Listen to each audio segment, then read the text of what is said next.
This is Let Your Voice Be Heard, right here on WHCR 90.3 FM, the voice of Harlem. Kickstart the Sunday with some Motley Crue. What's going on, beautiful people? We on Let Your Voice Be Heard on 90.3 FM, WHCR, the voice of Harlem. Good morning to everyone on Facebook Live so far. This is Stanley Fritz, your favorite engineer on the PC ones and twos. I am here with Teyana Hill. We all know her as Saliyance. Oh, my bad. Saliyance. Oh my God, Stanley. No one knows me by that, but thank you. Everyone knows you as that, right? No. If you know Selena as Saliyance on Facebook Live, like the post. Anyway. That was social media marketing right there, right? You didn't expect that. It was. Yes, that was a good try. This is Stanley Fritz. You can find me on IG at Stan Fritz. You can find me on Twitter at Stan Fritz. You can't find me on on Snapchat because I deleted Dark Skin Swindle. But if you want to see me yelling at the commissioner of the NYPD for lying, go to Twitter. Selena? Well, yes. Welcome to the show, guys. This is Let Your Voice Be Heard, where we talk politics, social issues, social justice, and culture every Sunday from 11 to 12. And, thank you so much for that introduction, Stanley. I'm super happy to be here. It's abnormally warm here in New York City. Outside and in here. Yeah, no, seriously. And it's just a reminder that climate change is very real.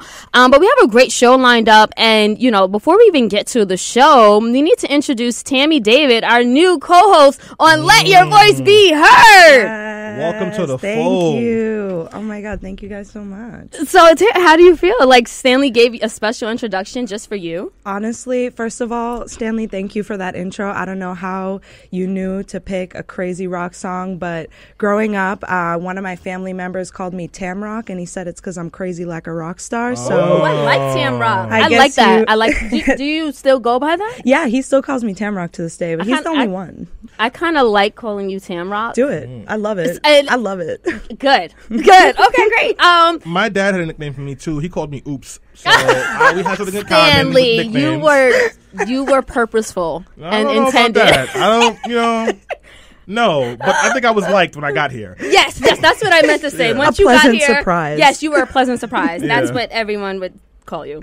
But yeah, so we have a great show lined up. We're going to be talking about anti-blackness. We know that a number of black women have been under the attack, from Teyana Taylor to Blue Ivy, who's a little girl, obviously, and Ari Lennox. And we're going to just really talk about just like the concept of beauty standards, ideals, especially when it comes to like Afrocentric as compared to Eurocentric. And I know Tammy, aka Tam Rock, is super excited to talk about that.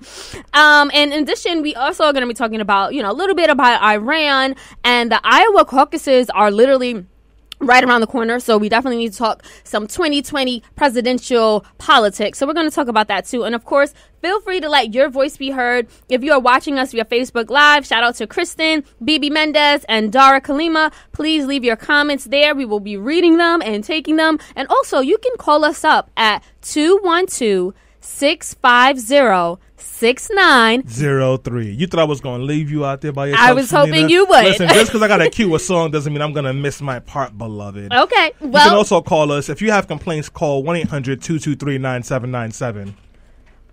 Don't do that for complaints. But anyway, guys, so yeah, we have a great show lined up. So feel free, chime in, call in. We definitely want to hear from you and let your voice be heard. All right, guys, we're going to go on a quick break. Don't go anywhere. Listen, Bibi Mendez, this song is for you right here. We are back on Let Your Voice Be Heard on 90.3 FM WHCR, the voice of Harlem. If you are just tuning in, this is Stanley Fritz. I'm here with Teyana Hill. And of course, our newest co-host, a mix of shea butter, Hennessy, and youthful exuberance, Tammy Mother-Lovin' David. I hope that wasn't offensive, Tammy. That was the best intro I think I've ever gotten. Okay, good.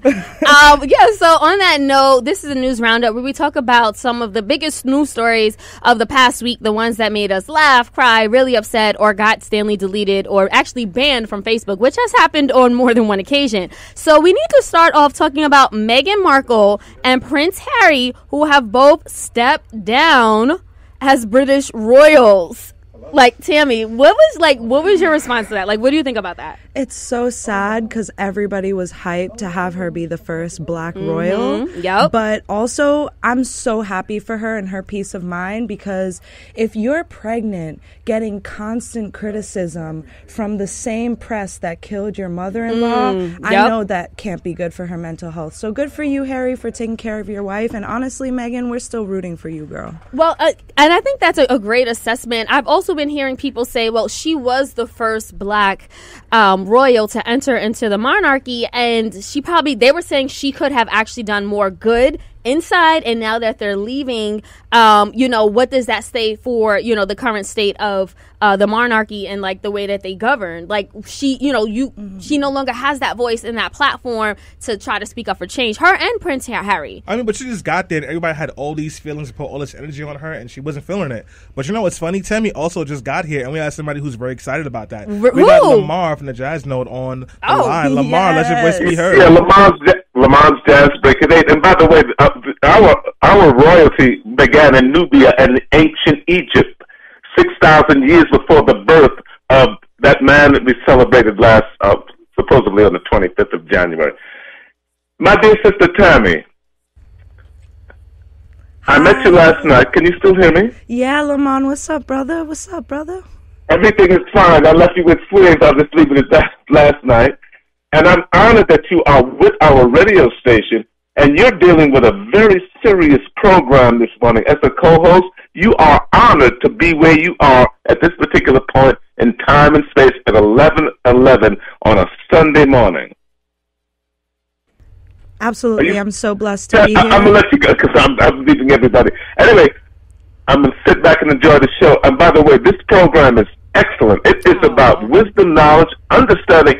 And one thing about my dear brother, he speaks truth to power. He ain't no punk. Ooh. And on that note, I'm going to say, assalamu alaikum. I'm going to sit back and enjoy the show. Peace. Salaikum salam. Appreciate you. Thank you so much, Lamont. I'm going to be tuning in later, 8 p.m., the Jazz Break with Lamont. Yes. You lit out here. All right. Okay.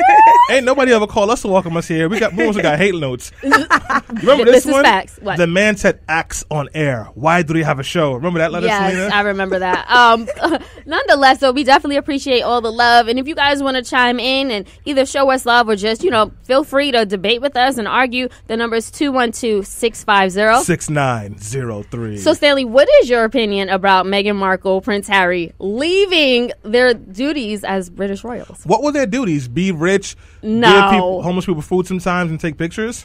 No. I mean, look, I don't understand all the inner workings, but obviously they did have like some duties. They were living in the Queen's house, and there are a number of rules and regulations. I mean, charity work definitely was a big part of it. And I also know that there are just like a lot of things you can't do. Like be black? That may have been one of them. How do you feel? Do you think that do you support them leaving, or do you think that, they're breaking a centuries-long tradition? Listen, I don't really know what's going on behind the scenes. I have seen the way that Brits have talked about Meghan Markle. Oh, yeah. And she ain't even black. She barely light-skinned black. She just got some black features. Like, she's got a little bit of the nose, and she's got the lips. She don't have the complexion, and they've been aggressively anti-black. And now she has a kid being born over there, and the kid don't look black at all. And they will come after the kid too. If they're doing that over a white passing black person, like, I'm not mad at her for leaving. They're going ham. Well, what I am hearing some people say, was she naive when she was entering into this arena? She talked about it herself, that people warned her that the paparazzi and the tabloids there were going to chew her up. And people were saying, like, she was socialized very differently. She is an American, woman who is biracial. Her mother is black. She was raised by a strong black woman. She was very boisterous. She had an Instagram account that had to be deleted. She was a feminist. She spoke out about women's issues. And then she's entering into this arena where none of that is permissible. I mean, did she not know that she was giving up everything in her life? Everybody tells you that brown liquor is going to make you get violent, but you don't know it for sure until you had that first sip of Hennessy, and all of a sudden Luck If You Buck comes on, and it hits different. Listen, like, we never know until we know. Can I say some flowery stuff right now? Yes. She might have known, but She was in love, like a really handsome prince, literal prince from across the pond. Wines you and dines you and promises you the world. Like, of course you're gonna ride for him. Like, that's her man. So I'm sure she got the warnings, and I'm sure, you know, she's in pop culture. I'm sure she's seen what's happened with his mother. But at the end of the day, it was her choice to start a family and to fall in love. And it didn't work out with his career, but at the end of the day, she still got him, so. And he has her, and it looks like they're moving to Canada. So good luck, Meghan Markle and Prince Harry. Canada is better than America right now. Yeah, definitely. We might be at war with Iran, or maybe not. Who knows what's going on these days? Yeah, we're under the Trump administration. Yes. Any other country is probably better than America right now. But speaking of the war in Iran, Stanley, we know that a lot more developments have happened in the past few days. President Trump has completely backed down. We know that there was a missile that was fired, supposedly, reportedly, an Iranian missile shot down a plane that was one of their own, and 170 people died. Again, that is a result of one of Iran's top military leaders being killed under Trump's order. Yeah, and just to add some more context to that, so what Iran government is saying is that they thought that it was an enemy bogey because it had started going in the direction of some very sensitive military sites, and they shot it down, and they said it was an unforgivable tragedy.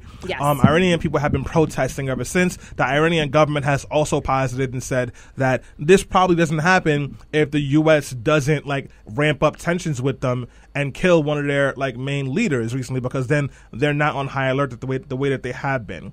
And I can't really disagree with them. This is horrible, and they shouldn't have done it, but I can't disagree. I also just want to point out the fact that Iran has completely pulled out of the nuclear agreement.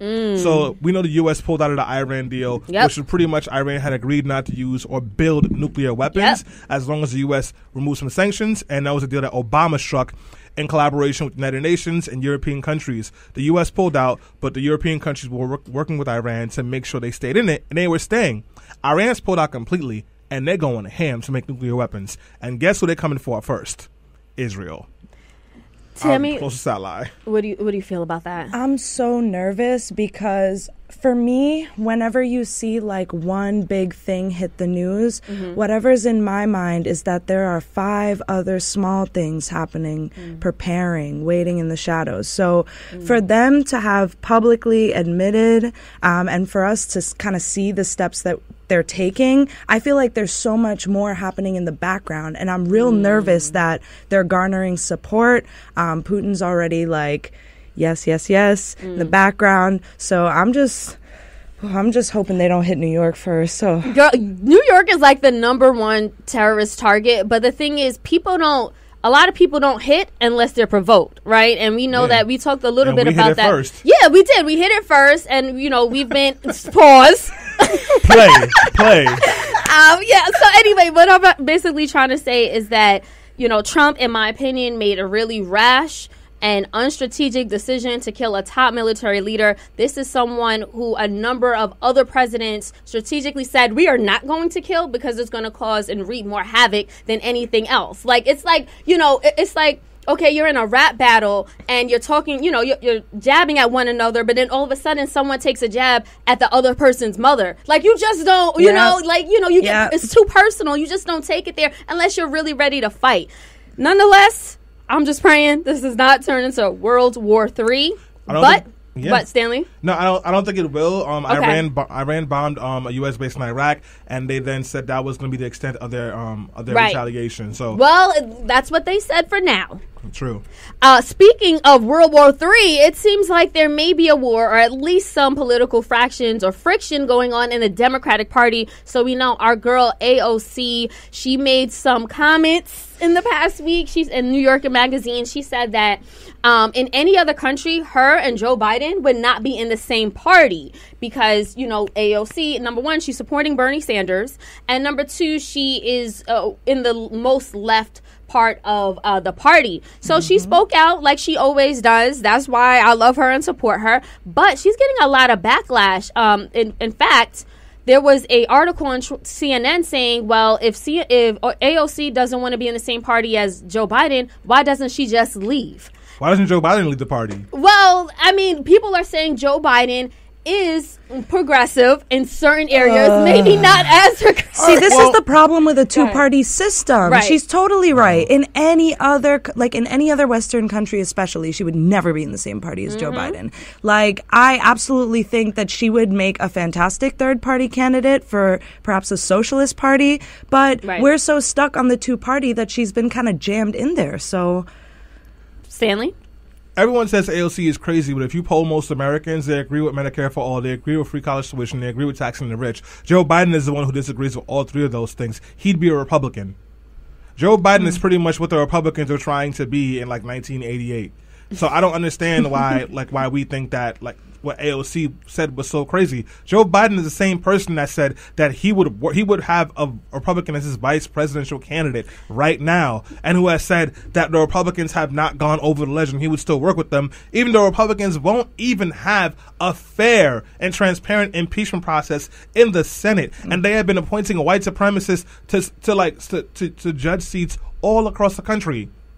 Like, is what AOC said so wrong? What rational Democrat would do that right now? Well, I mean, just to play devil's advocate, so what I'm hearing, the critics say is, number one, shouldn't we be at the point where we could say, I would support any Democratic president? Why couldn't she just say something like that? That's number one. And number two, even though, Joe Biden does have a history of the crime bill and stuff like that. And school bus and segregation. Well, he was actually I think it was 1986, he proposed one of the first bills to actually tackle climate change. So he was actually advocating for very progressive causes. And he's also from an old school mentality where, they worked across the aisle. So did Obama. And he's coming from that same school of thought. No. So, the old school mentality was you could chum it up with people who were also white supremacists. Because it was white people that was mostly controlling this thing. Yeah. That's not the case anymore. Yeah. And, what is the other aisle? A bunch of neo-Nazis, racists, and homophobes? That's really who you want to chum it up with?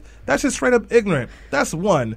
Two, Barack Obama, if you look at him, he really was, slightly left-leaning moderate. But he is not as conservative as Joe Biden. He would not have pushed that crime bill. He would have not offered to make cuts to Social Security in a real way. He did that in 2011, but that was just a joke to see if Republicans would actually bite, and they didn't. He would not be getting mad about segregation or school segregation. He just would not be. Those are all Joe Biden things. Well, James Johnson has chimed in on our Facebook Live. He says AOC should just be an independent, and Jackie Bradley says Biden is not the best candidate. And then James Johnson also said he's all for paying. He's all for all the things I believe AOC is advocating for. But how are we paying for that? Tammy, what are your thoughts? Well, we spend trillions on the military, so I'm really overhearing the how will we pay for that energy, because Trump just sent out a tweet boasting about spending $2 trillion on responding to Iran. And I'm like, that $2 trillion could have literally ended student debt. It could have literally gotten us Medicare for all. It could have gotten us so many things. Besides the financial point, I think that AOC is the kind of person that is going to do what she needs to in order to get elected and to get these benefits for her community. I think we've seen firsthand that third-party candidates don't succeed in races. So, I mean, if we're talking electoral politics, you got to do what gets you elected. People don't even look at third-party candidates as serious because the two-party system is so ingrained. So we actually have some comments coming in. Dara Kalima says, now is not the time to support any Democratic candidate. That's after the primaries. The primaries are about finding the best candidate. Biden is not that. Jose Pierre says, my greatest concern is the re-election of Donald Trump. If we can get a progressive, great. But let's unite behind the eventual nominee. Quickly, as we wrap up, Stanley? I mean, we're not there yet, so I don't have to unite with anything. Stanley. And Joe Biden is garbage. If he gets nominated, I'll say he's garbage, but I'll still vote for him over Trump. Now, if he picks a Republican vice president, we might have to have a different conversation. And I'm why? You just want to trigger me. Why do we have to settle, though? That's what irritates me. We might have to settle. It's either that or Trump. We might have to settle eventually, but we see it on both sides of the party. Honestly, even with Republicans, working class people and people whose voices feel like they're being left out are going towards extreme sides because they feel like they're not being heard by these upper middle class moderates who are content with low taxes for the rich and having a privatized system because their kids can get into private school. So honestly, it's necessary for us to be critical at this stage. This could shape what the American economy looks like for the next 20 to 30 years. I'm with you, Tammy, but black folks love Biden. Southeast Queens, they support Biden. They support those kind of politicians, and those are all black folks, Caribbean black folks at that, who believe in respectability politics and who get mad because we have new bail laws. So, we got a lot of work to do. Well, James Johnson just chimed in. He says we have to settle because we didn't leverage our own candidate, which is a good point. No, it's not, because James is being messy. James, you know where you live and who the people are in power over there, and they're not the best, but we keep them there because they look like us.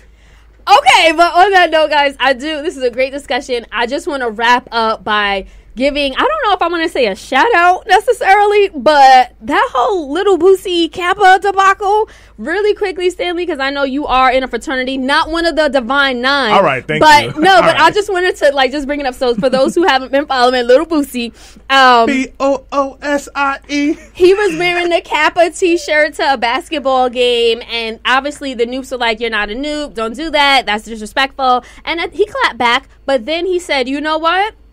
I won't wear the apparel if you guys can teach me the Kappa shimmy." I mean, so I thought that was a great comeback to just settle things. It was super funny. And I would love to see Little Boosie do the Kappa shimmy. And I want to say some of his fans were saying, you know what, Boosie, you don't owe the Kappas anything because, number one, they are always shimmying to your song Wipe Me Down.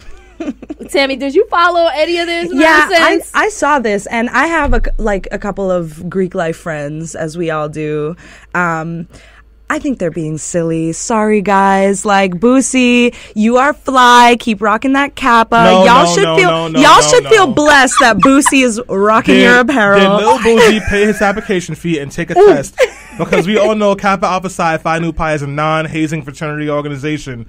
Did Lil Boosie pay his application fee and take his test? No, he did not. So he can't nothing to the bros. we gotta go to break those minutes. Okay, and James says Kappa's got to take that L. On that note, we're gonna take a quick break. When we come back, we're talking bullies attacking black women. This is Let Your Voice Be Heard. Or she does look like a Rottweiler. That's fine. That's fine. But and you want to talk about how people are so sensitive. They want us to cancel freedom of speech. Why is this your speech? Why are you so comfortable tearing down black women and no other race? Look around. Look around. When are Hispanic women ever compared to dogs?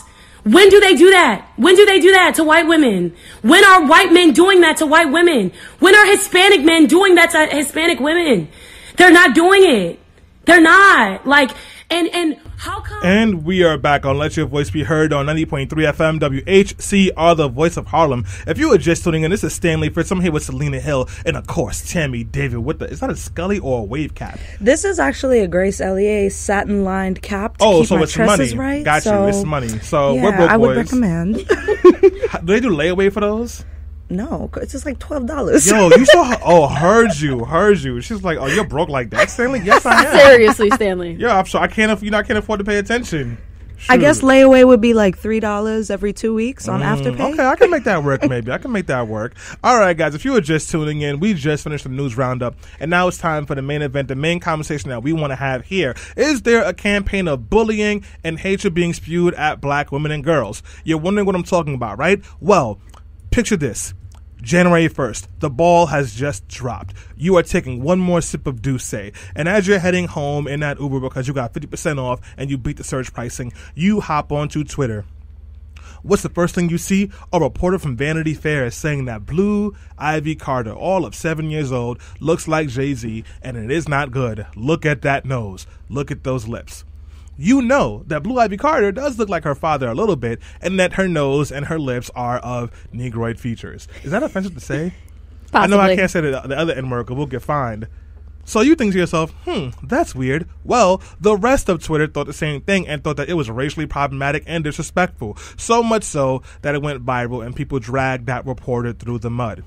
And then a couple of hours later, you finally wake up. You're slightly hungover. You go to the kitchen to scramble some eggs, but then you remember, oh yeah, I'm poor. So you go to your friend's house because they always have food. And as you walk in, you notice their phone is buzzing off the hook. Why? Well, because brown liquor, shea butter, and good vibes, and let me sage the room Twitter, have united as a force to defend Ari Lennox as she has been attacked on Twitter by a random dude that says that she looks like a Rottweiler, but she's sexy. Ari Lennox sees this, and she is not having it. And she goes on Facebook Live, and she rants, as you just heard right there, and she says, how come people feel so comfortable to talk about black women this way? They don't talk about white women that way. They don't talk about Spanish women that way. No other women. They also talked about Teyana Taylor the same way, and she says she's not having it. Which brings us to the show today and the conversation we want to have with you wonderful folk. Is there an attack on black women? Why do people feel so comfortable doing this? Or are Ari Lennox and others just being a little bit too sensitive? I know on the Joe Budden podcast, they said she was being sensitive and that she should ignore people, but I know people have lots of different opinions. Selena and I had a really good conversation. So to start this conversation off, I want to look Selena in the eye and go to Tammy first and ask you, what was your reaction to the recent attacks on Ari Lennox, Teyana Taylor, and Blue Ivy Carter? Honestly, so hurtful.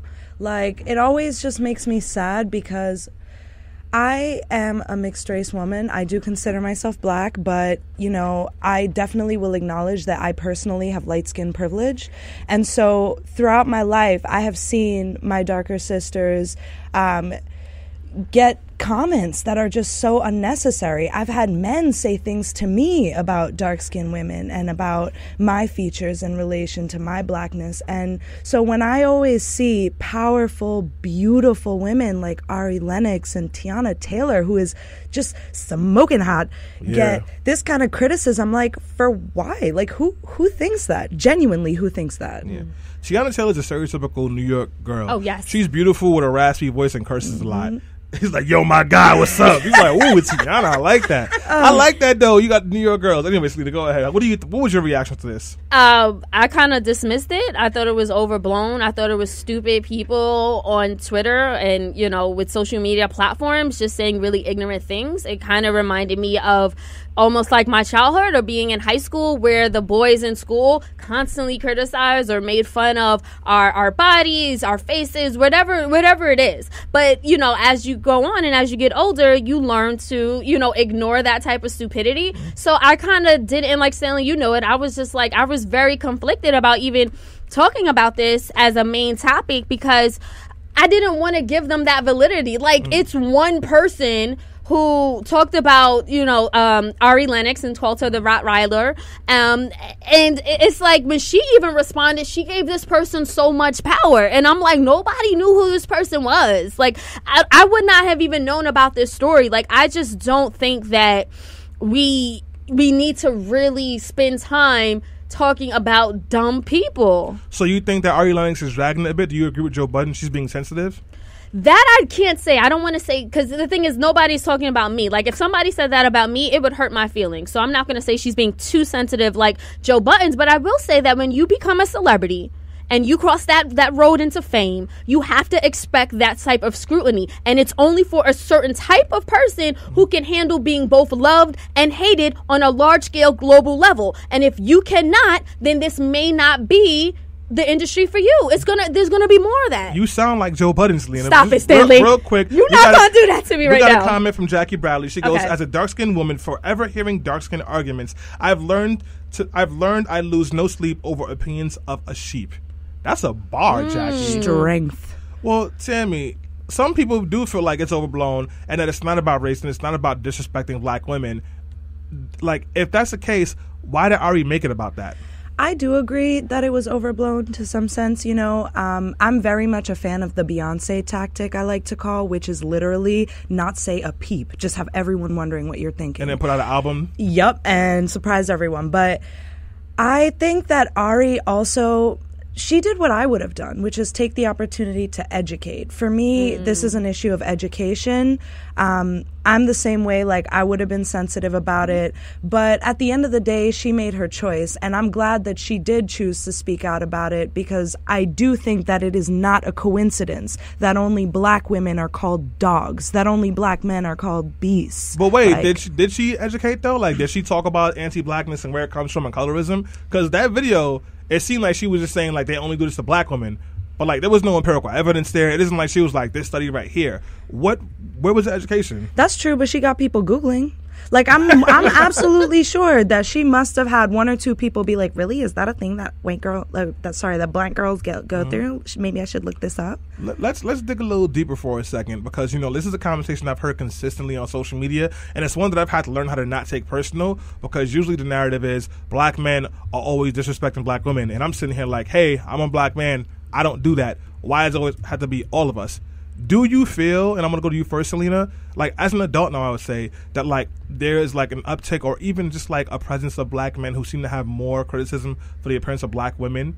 Absolutely. Like, and I'm happy that you said that, because we just got a comment on Facebook Live where James Johnson says black men need to do better. Yes, I do feel like black men can be particularly very critical and hurtful to black women, and it makes me upset, because black women are super, super supportive to black men. In fact, Bell Hooks wrote in one of her books, forgive me because I forget the name of it, but she talked about the reason why black men are so critical to black women is because they're still trying to set themselves up to be closer to white men, like because of patriarchy and because of sexism that exists. And because of the oppression that exists, rather than being oppressed, they rather set themselves up in close proximity to the oppressor. And that's deep, right? That's psychology. Like that's what happens as a result of slavery. Yeah. So I definitely think that black men have absorbed some of that and internalized self-hate, and it comes out onto black women. Tammy, what do you think? I do agree. By the way, y'all, if you are on the internet right now, there's a great article on Paper Mag by Clarkeisha Kent. It talks about a little bit the history of colorism and how it affects different people of different walks, like black men versus white men and black women versus white women.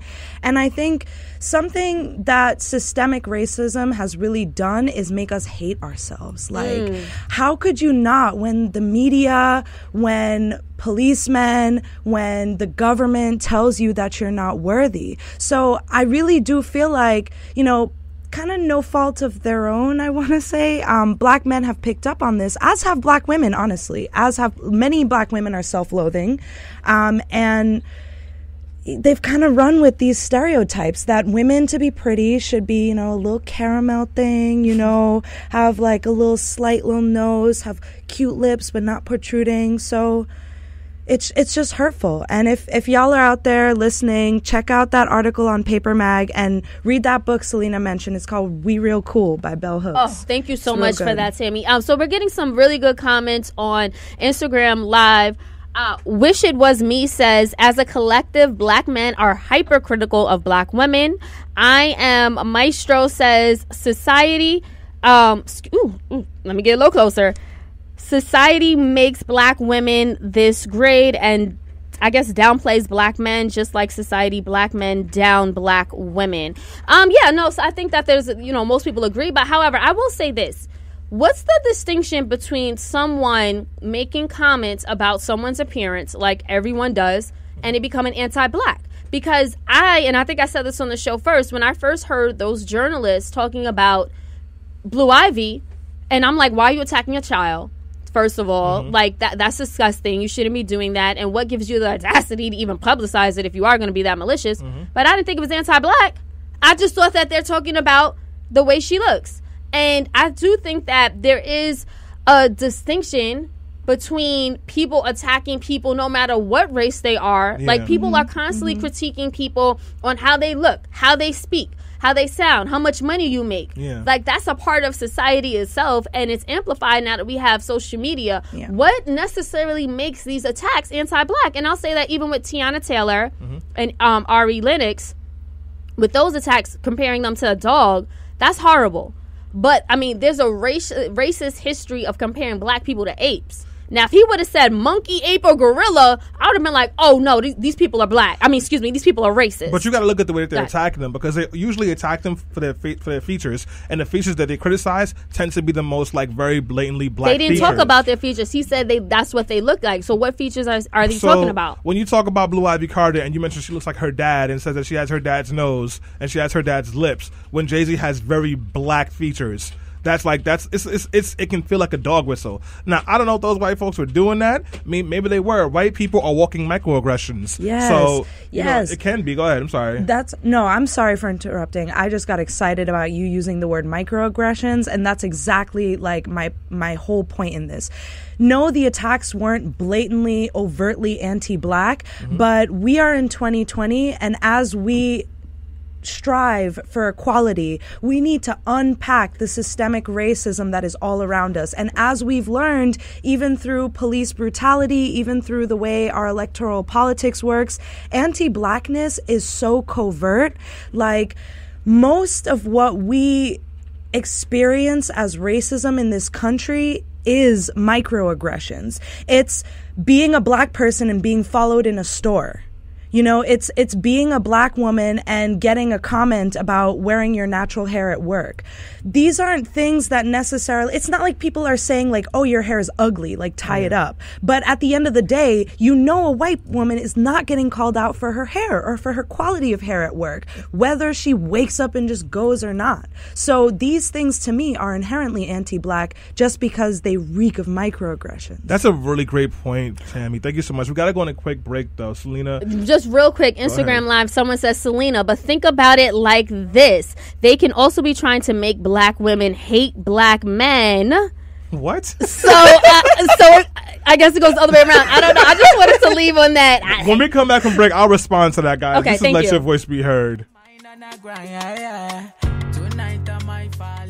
I never tried you for anybody else. Brown skin girl, your skin just like Douce.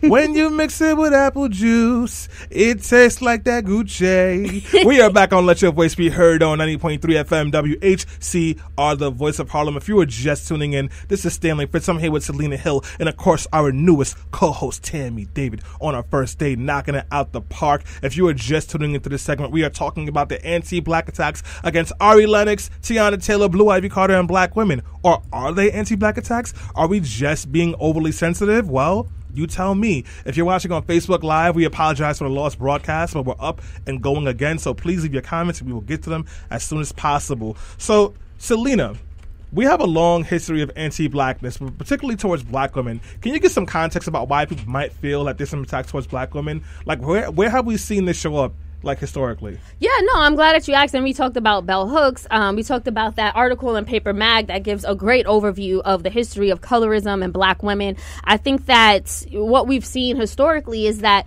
black women's femininity has always been questioned because the way our bodies are built and shaped. I think that historically, because white women have been have become the beauty ideal or that beauty standard. So it's like, if Eurocentric values or Eurocentric looks and appearances are what's beautiful, and black women look very different from physical features to, you know, bodies or whatever, it was always seen as black women are ugly and we're over sexualized and like our bodies are strong. Like, you know, they just say like these things that further drive that wedge between how white women look and black women look. Let me just go a little bit deeper. We have always historically over-sexualized and also bashed black women because that's the way that white supremacy works. And one of the things that they used to do to disqualify any rape accusations against black women was to say that black women, because of their big bottoms, were naturally more sexual. That's what they said. They said they were lustful and they lured innocent white men into their space. There's always been an attack on black women. And because white supremacy works in a way where it covers all of us, we all respond to it and react to it. So it's natural that you'll see black men attacking black women. And we do have to address that. Selena? I just wanted to say, so we got a really good comment from James Johnson. He says black men need to be called out for dating outside of their race. Let's start with that first. All right. Well, he just took it Well, I want to push back on that just a little bit because black men, statistically, black men marry black women about 87% of the time, whereas black women marry black men 90% of the time. There really isn't a huge number of black men dating outside the race. Actually, statistically as well, black men date outside of the race more than any other culture. So yes, those statistics are correct, but we are finding that black men will date outside their race first and foremost. So if we're going to talk about supporting and loving black women, when we take it to our communities, do we feel like our black men are really supporting, loving us enough to make us their wives? Well, I don't know. Like, I don't think there's a problem with dating outside the race. Do you think that black men are just turning away to black women to go for white women or Asian women? Is that how we feel what's happening? Honestly, I think that there's historically been so much slander against black women as an aesthetic that, like I said before, black men have internalized this, as have black women. There is so much, there is so much shame in wearing your natural hair out if you're not comfortable with it. There is so much, I've heard black men say like, oh, this chick, like, her hair can go in the pool. Like, I know she can jump in the pool with me. So they there's still like, say that nonsense? Yes, black women can jump in the pool too, and that natural gonna be nice and beautiful. I just want to say, on the educational front, getting back to our question, like, we need to think about this from like 400 years ago. Yeah. When we were slaves, we were dehumanized, and in order for us to reintegrate into society as black folks, we had to do whatever we could to get the coin. Like, let me be clear. When the period was over of actual slavery, who are the people that were allowed to buy homes, buy property? Light-skinned people, because they were the ones that made white people most comfortable. Then, in order to integrate into the workforce and to integrate into communities, women had to do so much to their appearance, especially dark-skinned black women. Like, this is key. They had to do so much to their appearance in order to make themselves seem, quote, presentable. So there's a lot of history of hair weaving and using like sheep's head combs to straighten the hair.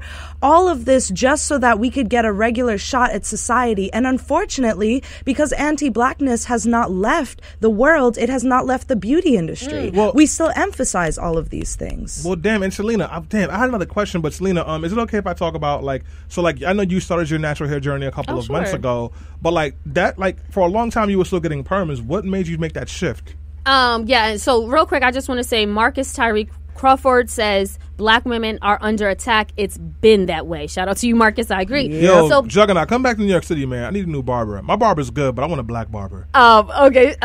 No more side notes, but yeah. So, natural hair journey. So it was, for me, it was twofold, maybe even threefold. Number one, it was just something that I was taught. Like, my mom told me, like, when I was a little girl and I would watch TV, I said, Mom, I want my hair to look like that, right? Straight.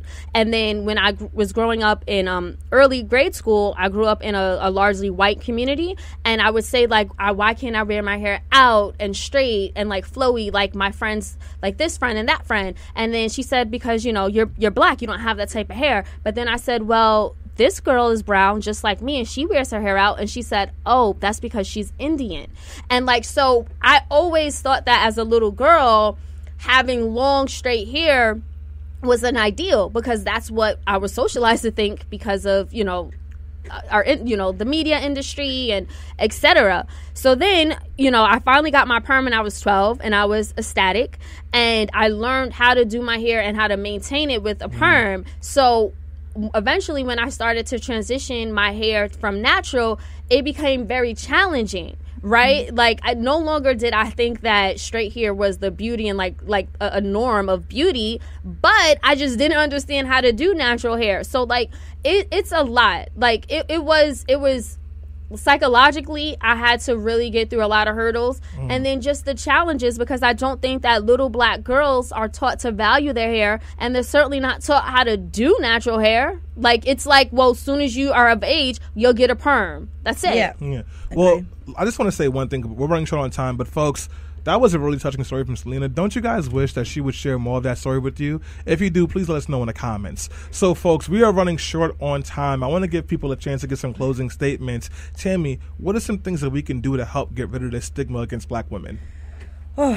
This is a tough one. But I want to shout out Josu Pierre on our Facebook Live right now because he is really killing it with the commentary. I want to draw from his comment / the Malcolm X speech, "Who taught you to hate yourself?" Because that is really where it begins. Who taught you, please? Who taught you to hate the texture of your hair? Who taught you to hate the color of your skin? To such extent you bleach to get like the white man. And this to me is really critical because in order for anything to change societally, we as a group need to decide enough. It needs to be a situation where we are teaching our kids from early on to love themselves for who they are, just like Beyonce is doing with Blue.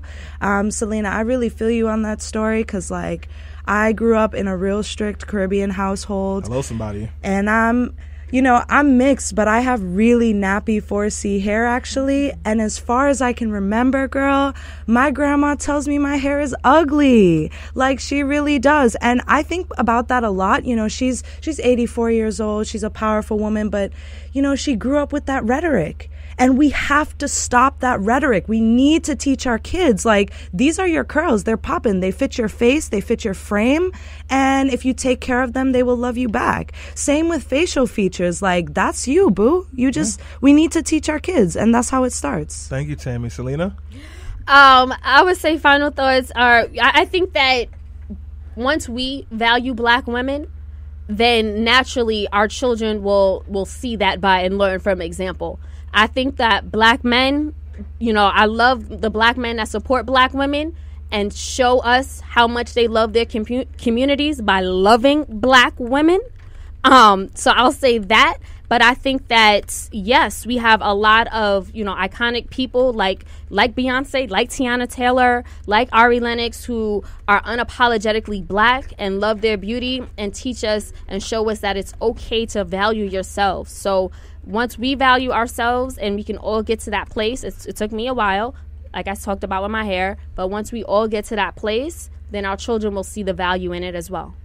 So I'll keep this quick.